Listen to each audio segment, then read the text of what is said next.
They're exactly right, aren't they? Yes. Love is all you need. And we're that love, aren't we?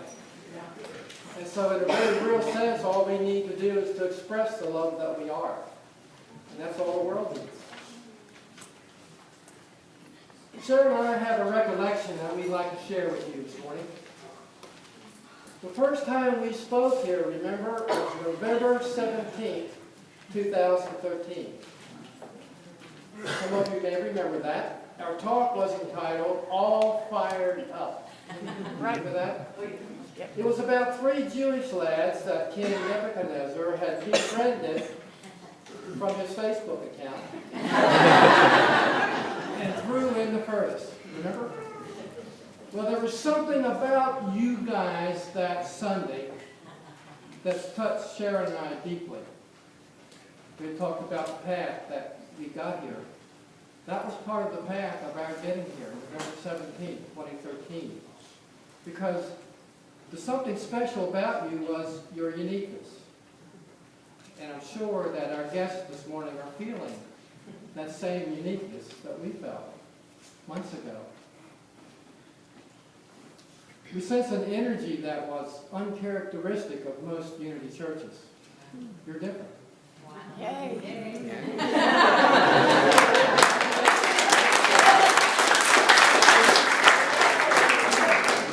And it is no small statement to make. And Cher and I honestly believe what I'm about to say. You are at the cutting edge of the new unity movement here. Woo! And that's why we're here. Yeah. Because we felt it. It was here already, blossoming before we got here. We sense an energy that was uncharacteristic in most unity churches, and your enthusiasm was and continues to be contagious, joyful. The atmosphere is one of openness, inclusiveness, and expectancy. We came here all fired up, and you guys matched our Fahrenheit. Ever think about it that way? Yep. As a matter of fact, that's exactly how we described it on our drive back to Durham that day.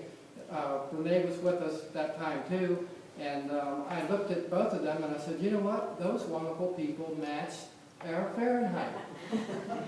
It's a good feeling as speakers to know that you're speaking to an audience like that. We know now that you were in your back to the future mode. When you think about it, as you looked at what you wanted to be, and the way to get to what you want to be is to each consecutive moment of now make the right choices, the right thoughts, take the right actions to get there. And you were obviously doing that as a community, and we felt that. You were manifesting your vision in real time. You were stepping into a territory that's not even on the radar in most unity churches. Sad to say, but true. When we were invited then to speak again on March 4th, we saw how far you had come as a spiritual community. Our chat with Pat Moore that day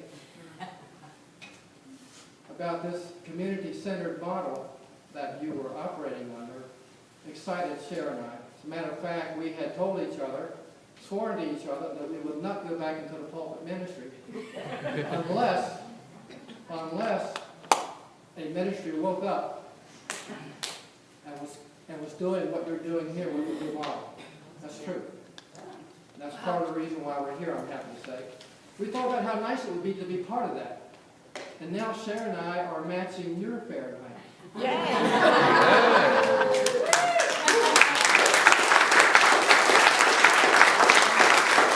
Here's what's going on here at Unity Greensboro.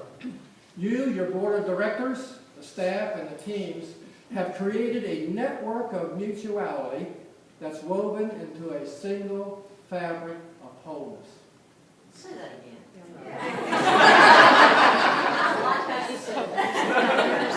You have created here in Unity in Greensboro a network of mutuality that's woven into a single fabric of wholeness.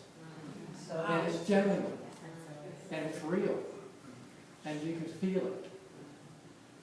Now that may sound like I'm talking about a national sports team that wants a national championship, or a national election candidate that wants to take his party places, or a nonprofit's aim for a national presence, but it really is true here.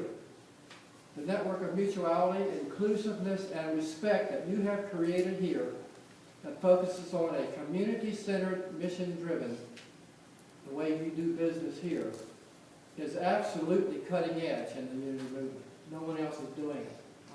Not even the transformational leadership that they've had and they talk so much about. And that's what excites Cher now about being here with you. It truly is a paradigm shift that's taking place here at a grassroots level in Greensboro, North Carolina. In a unity community. Now that's what you started here. Along with the new leadership model that you've created here, there's another contribution that we hope we make.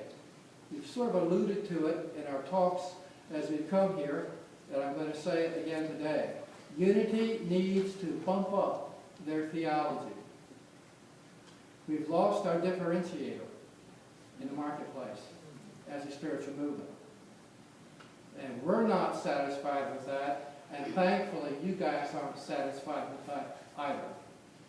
And that's good news for the movement, and it's certainly good news for here. And we believe that between the new model and the metaphysical theology that we're talking about, which is the bumped up version, that we can help you build a phenomenal spiritual practice, each and every one of you. And help you build a ministry here that will be the model for the entire new unity movement that's taking place. I honestly believe that. Yes, Yes. yes. Yep, we can affirm that. As a movement, unity has lost sight of who and what it is. It seems to have forgotten its metaphysical roots. As a movement, has lost touch with Charles and Myrtle Fillmore's interest in science and the power of affirmative prayer, which we've just experienced here today, and unitized education, adding the unity flavor to the education. It needs to broaden its healing methodologies. Its music must fit an aggressive theology that's unapologetic for its metaphysical roots and its mystical bandwidth. All of that you are doing here. Charlotte has created a cutting-edge education program.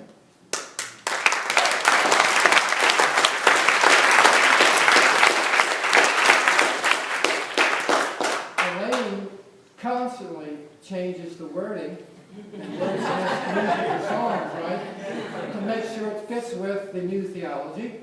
Yes. Michael and Sarah have created an eclectic healing ministry, which will continue to offer us enough diversity so that we can take care of people's healing needs, no matter who they are and where they are and what they're going through. And that's important to be able to do that. Rich is wonderful as our administrator. Yes. Yes. He thoroughly understands the new model, and we have absolute unanimous support from Frances and her board in order to do this here. So, the future truly is now, and we're part of that. I can say this with absolute certainty, that the best way to predict the future is to affirm it. Constantly. Unity's co-founder, Myrtle Fillmore, reminded us over 70 years ago that to only affirm what you want to manifest. Here's the power of Myrtle's statement. You don't affirm something, as I mentioned earlier, to make it true. You affirm it because it's true already at the level of spirit. And spirit is what we are, what you are, individually in human clothing. Our spirit is our higher self, our higher essence, our core self, our authentic self. is really who we really are. We are not separate from spirit. Many people only have a consciousness of separation. There is no separation. You are God expressing at the point of view. All of us are. And the next child that is born will be God expressing at the point of that child. And as Todd reminded us last week, we are spiritual beings having a human experience. One that we've chosen, by the way. Again, that means that our physical bodies are simply the quantum containers that chauffeur our spirit around. Think about it. That's all they are. They are merely our biological addresses, our somatic spacesuits. Think about that. That's all the bodies are. So we've got to take care of course, because we've got to get around here on the airplane. But that's not who we are. So here's the metaphysics of Gödel's statement. We manifest what we affirm because thoughts held in mind produce after their kind. That's the principle. Now what does that mean? Produce what after their kind? They produce similar thoughts, homogeneous thoughts, associated thoughts, congruent thoughts. And so be careful what you think, because thoughts are thought forms. And we manifest what we affirm and what we think constantly. And so the more Christed our thoughts are, the less our wait time will be between what we desire and what we manifest. Yes. Think about that. And you certainly want to manifest something that works towards your greater good. And the way to do that is to keep your thoughts at a higher octave, at a more Christed, spiritual level. And you will never be disappointed. Cher and I's privilege as your ministers is to help you reduce your wait time. Our intention as your ministers is to help you live at the speed of your Christ consciousness every day.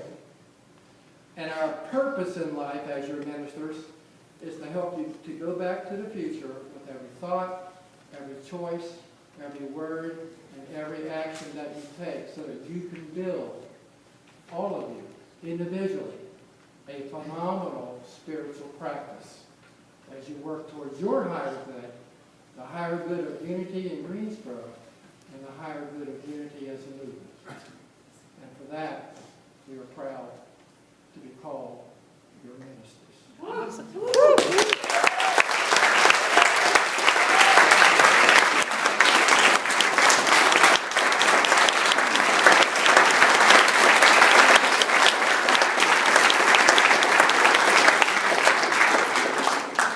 Does he not have a way with words? Yes.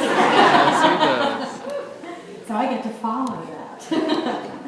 But one of the things we like to do, and the reason we like to speak together, is we want to share with you the metaphysics, and we also want to be sure that you take away a practical application. Like, how do we make this work right here, right now? What can we do? So that's what I'm going to do this morning. That's my part. And I wanted to start by just, with our title. How many remember the trilogy Back to the Future that starred Michael J. Fox and Marty McFly? Yeah, some of you remember that. It was back in 1985. It was set and filmed. Some of you weren't even born then, right? But it was a long time ago. It was a great movie. Me too. I saw it on reruns. But here's the essence of it, just in case anybody missed the show. It actually set in 1985, and Michael J. Fox, as Marty McFly, accidentally takes his sidekick Doc's time machine, which is this magnificent modified DeLorean DMC-12. I had to write that down because I'm not a car person. But this amazing DeLorean, been totally remodeled as a time machine. Marty was in it, had an accident, ended up back in 1955. The whole for part one of this trilogy is him trying to get back to the future. Now, while he's in 1955, he has the opportunity of meeting the people who are going to be his parents in 1985. And he realizes as he goes about his escapades that even one small choice on his part could dramatically transform the future as he knew it. Do you already see some metaphysical Yeah. implications here? Great. Well, I don't want to ruin it for anybody who hasn't seen it, but he does make it back. Things were changed rather dramatically, but for the good. And then comes part 2. Now, in part 2, Doc and Marty actually go into the future in order to keep Marty's future son from ending up in jail. Okay. It's very confusing, but if you haven't seen it, it is worth a peek. It's really clever. But here's the eerie part, and this is what Bill and I thought was so amazing.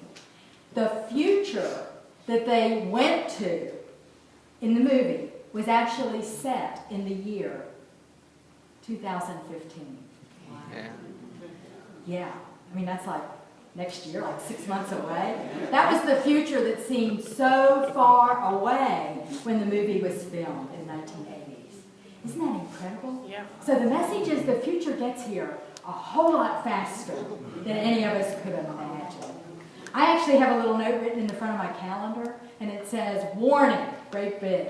Dates in this calendar are closer than they appear. So it's amazing what can happen. Well, we want to go back to the future, and of course the future, as Bill alluded to, is the vision that you have already created. You've been there. You had your appreciative inquiry. You've had a lot of work in terms of planning your leadership team and this whole new model. And you've looked at yourselves and you've gotten involved at an incredible level of involvement. And so you've seen the future that you want. And now what you've already started, and we are proud to continue, is moving back to that future. How do we get there? With every single step. And so what I want to share this morning is how you can get back to the future with a little plan. And I always like people to have some way to remember it. And so we're going to use the word back, B-A-C-K, because we want to go back to the future. And you will be getting, when you leave, a handout that Renee's going to actually be in the back and hand them out for us. And it actually has the model I'm about to share with you, just so you'll be able to pick it up and take it with you. So let's look at what the steps are. These are some things you can do. And it starts with the B. The B reminds us to believe. Believe in your vision. It's not enough to just want it. It's being grounded in the belief of knowing that it's true. It is there, and you stand in your truth. No wavering. I'm reminded of this incredible story that comes from Matthew. And it's one of my favorite stories of Jesus. I just love this. And I'm only going to share like one little snippet of the whole big story. But the story is about when Jesus came down off the mountain and walked out on the water to go to the boat where his disciples already were. So, first thing is amazing, is that he came down off the mountain and actually walked across the beach and walked right on the water as if it was just walking down this aisle. He was able to just keep on walking. And there is a metaphysical implication there, that when we are in our highest, most elevated state of consciousness, when we're in that place of high connection, which is what the mountaintop represents, we can always rise above any of the turbulence of the world of appearance. No matter what the world throws at us, when we're in that place, we can rise above it. And that's what Jesus was able to do without even thinking.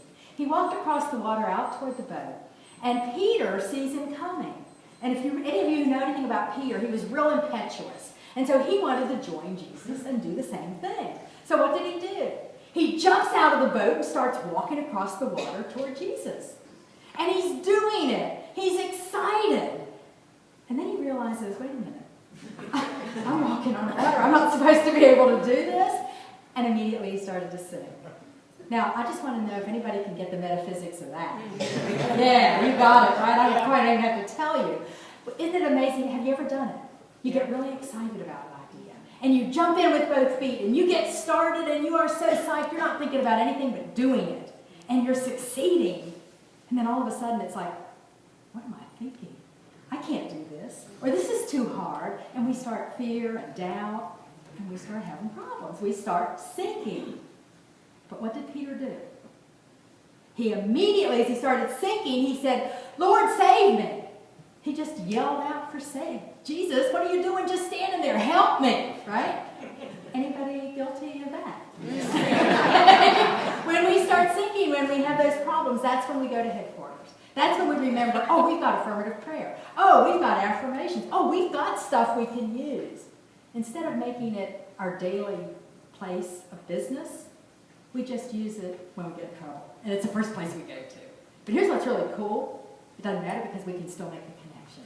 Always able to do it. Immediately, Jesus reached out his hand in the story and lifted Peter up. And he said, oh, you have little faith. I mean, I can just hear him now. Dude, why did you doubt? Why do we doubt?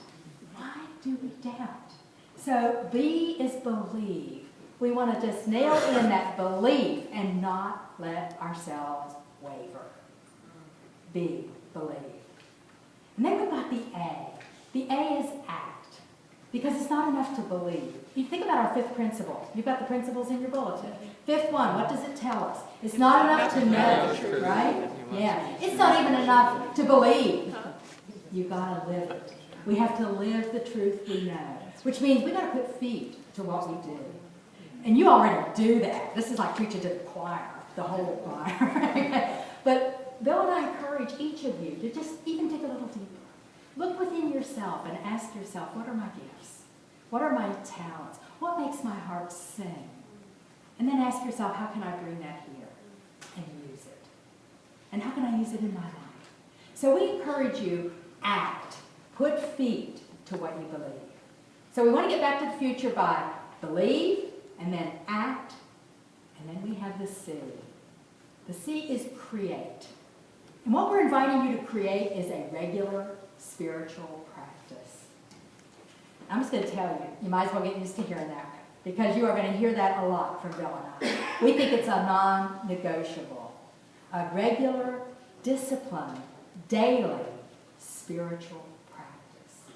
Time, we call it headquarters. That's what Unity calls it. That's like the loving term for that place of divinity within. Time for affirmation, time for prayer, time for meditation, time for you to create that practice that says, I can call on this at any moment and I'm prayed up. I'm good to go. It's there and it's the way I do business. So we encourage you to create that regular spiritual practice. So we got believe, we got act, we got create, and that brings us to the K. The K stands for know. We want you to know that you know that you know you are God expressing. Not wishing, not hoping, but knowing. Standing in that truth of knowing who you are. That's what's going to get us all back to the future. And so think about what we say, back to the future. B is what? Believe. A is act. C is create. And K is know. Back to the future. And we, Bill and I, thank you for allowing us to be on this journey with you, because it's an exciting journey. And we want to assure you that with every step all of us take together, with every class, with every healing experience, with every prayer that's given, with every musical song and performance that's done, with every educational opportunity that's offered for our children and our youth, for every special service that's given, for every sacred opportunity we have, for every fun activity, and even every challenge, no matter what. Together, we are using the truth we know to go back to the future.